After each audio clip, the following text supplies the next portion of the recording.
সবাইকে লতা kitchen YouTube চ্যানেলের পক্ষ থেকে আবারও একটি ভিডিওতে স্বাগত জানাচ্ছি। আজকে আমি কি রান্না করব সব কিছু আমি কেটে ধুয়ে পরিষ্কার করে নিয়েছি।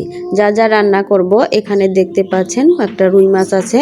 রুই মাছ দিয়ে আলু দিয়ে পটল দিয়ে পাতলা একটা ঝোল করব। পটলগুলো আমি শুধু খোসা ছাড়িয়ে মাঝখান দিয়ে একটা করে ফালি দিয়েছি। আলুগুলো একটু লম্বা লম্বা করে কেটেছি। এখানে মাছের অনেকটা ডিম তেল বেরিয়েছিল। আলু বেগুন দিয়ে মাছের ডিম দিয়ে একটা রান্না করব। এখানে পেঁয়াজ এবং কাঁচা লঙ্কা কুচি রয়েছে। চলুন দেরি না করে আমরা পুরো রান্নাটা সেরে ফেলি। প্রথমে আমি মাছগুলো কিন্তু কড়াইতে ডুবো তেলে লাল লাল করে ভেজে নেব। মাছগুলো আমি কড়াইতে সবগুলো দিয়ে দিয়েছি। মাছ ভাজা ওই তেলের মধ্যেই পরে আমি এই যে মাছের ডিমগুলো ভেজে নেব। এই দেখুন মাছগুলো কিন্তু আমি খুব সুন্দর করে ভেজে নিয়েছি। বাকি তেলে ডিমগুলো ভেজে নিলাম। ব্যাস, এখন মাছ ভাজা তেলের মধ্যে কয়েকটা ফোড়ন দিয়ে দিলাম। ফোড়ন দেওয়ার পরে কেটে রাখা আলু এবং বেগুনগুলো দিয়ে দিচ্ছি। আলু এবং বেগুনটা দিয়ে সুন্দর করে একটু ভাজা ভাজা করে নেব। এখন দিয়ে দিলাম কয়েকটা চেরা কাঁচা লঙ্কা। আমি একটু ঝাল করে তরকারিটা রান্না করব। দিয়ে দিলাম স্বাদ মতো লবণ, হলুদের গুঁড়া দিয়ে সুন্দর করে নেড়ে চেড়ে বেশ খানিকক্ষণ আমি ঢাকনা দিয়ে ঢেকে দেব। সামান্য পরিমাণে জল দিয়ে দেব, এতে করে আলুগুলো খুব সুন্দর সিদ্ধ হবে।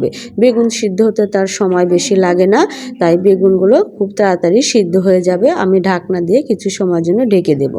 আজকে তরকারিতে কিন্তু মাছ না, মাছের সাথে আমি ডিমগুলো দেব। ডিমগুলো যেগুলো একটু বড় ছিল, তারপরে যে বাদ বাকি যে ডিম এবং মাছের তেলটা আছে, ডিম মাছের তেল আমি এই যে আলু বেগুনের তরকারির মধ্যে দিয়ে দেব। আলু বেগুন দিয়ে মাছের তেলের তরকারিটা খেতে কিন্তু খুব মজা লাগে। আমি যেভাবে রান্না করি আপনারা বাড়িতে একদিন রান্না করে দেখবেনই কীরকম টেস্ট লাগে। এখন আমি ভেজে রাখা তেল এবং ডিমগুলো সব দিয়ে দিলাম।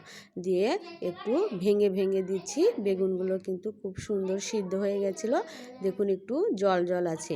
এই জলটা যখন শুকিয়ে যাবে, তরকারিটা মাখো মাখো হয়ে আসবে, তারপরে আমি সামান্য জিরে বাটা দিচ্ছি। জিরে বাটাটাই আমি দিলাম, আপনারা চাইলে জিরে গুঁড়োও দিতে পারেন। এখন আমার তরকারিটা খুব সুন্দরভাবে হয়ে গেছে। নামানোর আগ দিয়ে একটু উপর দিয়ে সরিষার তেল দিয়ে দেব। এটা দেখানো আপনাদের কাছে স্কিপ হয়ে গেছে, আপনারা উপর দিয়ে একটু সরিষার তেল দিয়ে দেবেন। আমি কয়েকটা পাঁপড় ভেজে নেব। পাঁপড়টা আমার কাছে খেতে একটু বেশি ভালো লাগে। তেল দিয়ে দিয়েছি কড়াইতে, তেলটা গরম হয়ে গেছে। পাঁপড়গুলো আমি সুন্দর করে ভেজে এই যে দেখতেই পাচ্ছেন নামিয়ে নিয়েছি। এখন আমি মাছের তরকারি ঝোলটা রান্না করব। কয়েকটা পাঁচফোড়ন দিয়ে দিলাম, পেঁয়াজ কুচি, গোটা গরম মশলা, পেঁয়াজ এবং কাঁচা লঙ্কা কুচিটা কড়াইতে আমি দিয়ে একটু ভাজা ভাজা করে নেব। আমি একটু অল্প তেলে রান্না করার চেষ্টা করছি, পারি না, তারপরেও চেষ্টা করে দেখছি। সামান্য পরিমাণে জল দিয়ে দিয়েছি। দিয়ে দিলাম আদা বাটা, রসুন বাটা। এখন আমি মশলাটা খুব সুন্দর করে কষিয়ে নেব। লবণ, হলুদের গুঁড়ো, লঙ্কার গুঁড়ো দিয়ে দেব, যে যে পরিমাণে ঝালটা খাবেন সেই পরিমাণে। আজকে প্রচণ্ড বাতাস, সেজন্য আমি চুলাতে রান্নাই করতে পারছি না, বাইরে বাতাসটা আসছে। আমি মশলাটা তেল উঠে আসার পর্যন্ত কষিয়ে নেব। মশলার মধ্যে কেটে ধুয়ে পরিষ্কার রাখা আলু এবং পটলগুলো দিয়ে দিচ্ছি। মশলার সাথে কষানো আমার হয়ে যাবে। সুন্দর করে কষিয়ে নেব তেল উঠে আসা আগ পর্যন্ত।